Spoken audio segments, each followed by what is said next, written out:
ought to talk to Phil and Nan. And I called up and I talked to Nan briefly, and she said, anyway, this is by Phil. This is Phil Logan's ME of the East, because we had ME of the Midwest. You guys had ME of the East. And it is, you'll see. She's running attired, credentialed on cap. Others credentialed smile and nod, giving room as she's pulled up and down the village streets as she's pushed by love. Goddamn dog. Golden coupe driver at Noxca Beach dawns. Offshore mistress rhythmically smiles. Late afternoon clutches. Some family, all friends. Rustiest speech chair for miles. Sunday salon at Wendy's back porch. Mementos of Mary nearby. Know your words. Know yourself. Think anew. Learn your meds. Learn the law. Learn of fish and of rye. Self-appointed grandmother and mentor at schools, offers logic and humor and awe, often caught singing to children and dogs. Loved being friends most of all. Loved the word, the song, the dance from afar, light operatic review, politics, justice, Northeastern canals, Archie, William, and Sir Arthur too. Thank you, Emily. Today, at your house at the end of the lane, past the pipes and slate of the shower, through the dusty pipe rooms to the spare wood view porch, where you relished your quiet hours, your notes and figures, readings, dog treats, round your rocker, lamp, your cot on the ground mingled with webs, bee suits, frail dimensional puzzles, the expected silence, now profound. Well, you can imagine how I felt when I got that in an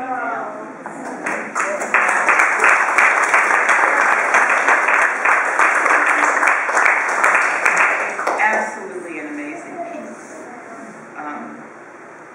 Mary Elizabeth was somebody who meant a tremendous amount to our family in all kinds of ways. She was surrogate aunt to our kids.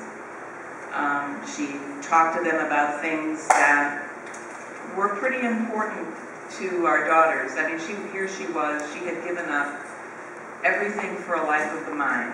And it mattered because our kids had choices to make too. And it was clear that they were permitted to ask her questions, we were not. And she gave herself permission to answer and talk about things that we were not privy to.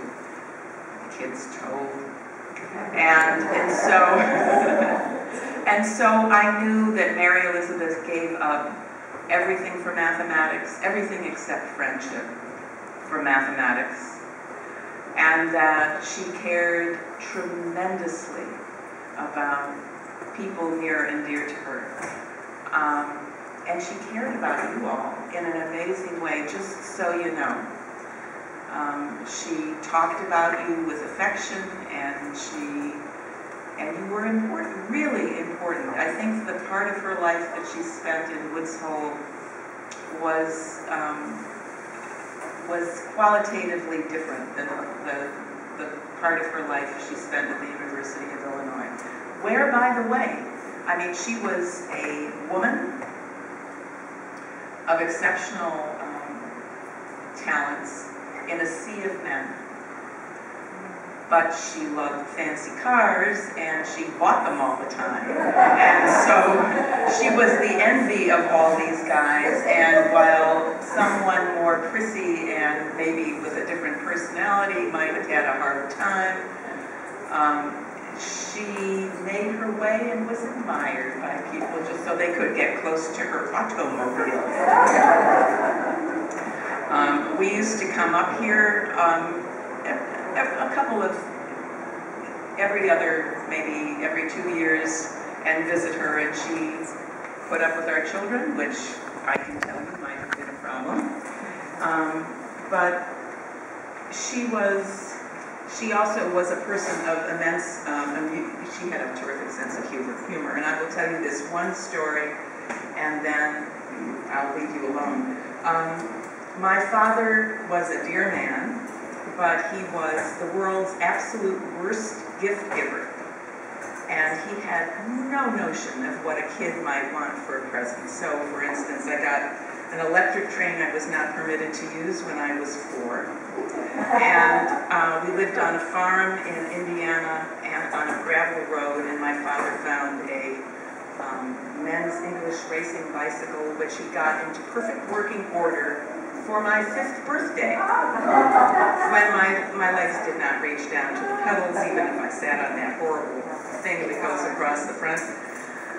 Well, I got to be I was about approaching my 16th birthday, and all my friends were getting cashmere sweaters and Elcora ring or necklace, something like that. My father bought me the best slide rule money could buy. And I told that story to a lot of people, thinking that it was funny, and for me, I came from a family where the father gave the daughter a slide rule for her 16th birthday, and Elizabeth, our oldest daughter, was approaching 16, and on her 16th birthday, Emmy calls up and she says, "Can I come over? I have a gift." What was the gift? The best slide rule money could buy. and this was well beyond the time anybody was using slide rules anymore. Everybody had these handheld pocket calculators. And Nina got to be 16 years old a year and a half later, and she got the best slide rule money could buy. Anyway, that was Mary Elizabeth in our family. She was absolutely iconic. There was nobody else like her. She was fun to be with. She bought the pizza when we watched those basketball games that were away games at home. She was wonderful, and I thank you very much for making the other part of her life wonderful too.